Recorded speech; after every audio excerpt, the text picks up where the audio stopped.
জনাব এম হামিদুর রহমান আজাদ বাংলাদেশ জামাতে ইসলামী, ওনারটা বাতিল হিসেবে হয়েছে। যে নির্বাচনের তফসিল ঘোষণা করা হয়েছে 29শে ডিসেম্বর 2025 পর্যন্ত মনোনয়নপত্র দাখিলের লাস্ট ডেট ছিল। আমরা কক্সবাজার জেলার 4টি আসনে মোট 23টি মনোনয়নপত্র পেয়েছি। এর মধ্যে কক্সবাজার 1 আসনে 5টি এবং কক্সবাজার 2 আসনে 7টি। আজকে কক্সবাজার 1 আসনের এবং 2 আসনের মনোনয়নপত্র যাচাই বাছাই করা হয়েছে।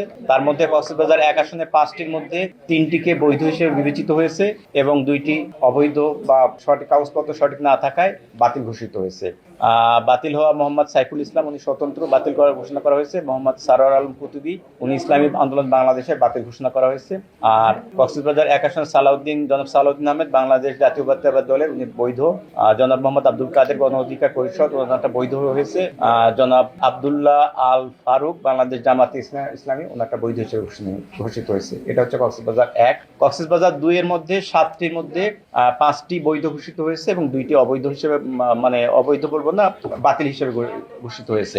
জনাব জিয়াউল হক ইসলামী আন্দোলন বাংলাদেশের, ওনারটা গৃহীত হয়েছে বৈধ হিসাবে। জনাব ওবায়দুল কাদের নদভী বাংলাদেশ খেলাফত মজলিস, ওনারটাও বৈধ হিসেবে বিবেচিত হয়েছে। জনাব আলমগীর মোহাম্মদ মাহফুজ উল্লাহ ফরিদ বাংলাদেশ জাতীয়তাবাদী দল, ওনারটাও বৈধ হিসেবে বিবেচিত হয়েছে। জনাব এম রোকনুজ্জামান খান গণ অধিকার পরিষদ, ওনারটাও বৈধ হিসেবে বিবেচিত হয়েছে।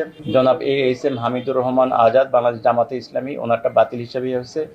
জনাব মোহাম্মদ মাহমুদুল করিম জাতীয় পার্টি, ওনারটা বৈধ হিসেবে বিবেচিত হয়েছে এবং জনাব গোলাম মাওলা স্বতন্ত্র, ওনারটা বাতিল হিসেবে বিবেচিত হয়েছে। কারণগুলো আমি এখানে করব না, আমরা তাদেরকে সার্টিফাইড কপি দিব, আপনারা তাদের কাছে জেনে নিতে পারবেন। যাদেরটা বাতিল হিসাবে বিবেচিত হয়েছে ওনারা আগামী 5ই জানুয়ারি থেকে 5 থেকে 11 তারিখ পর্যন্ত নির্বাচন কমিশনে আপিল দায়ের করতে পারবেন। এটা আমি ডিটেলস করতে চাচ্ছি না, আমি শুধুমাত্র আমার যে সিদ্ধান্তটা সেটা জানিয়ে দিচ্ছি। এটা আমাদের রায় লিখবো, সেখানে সার্টিফিকেট ওখানে পাবেন আপনারা।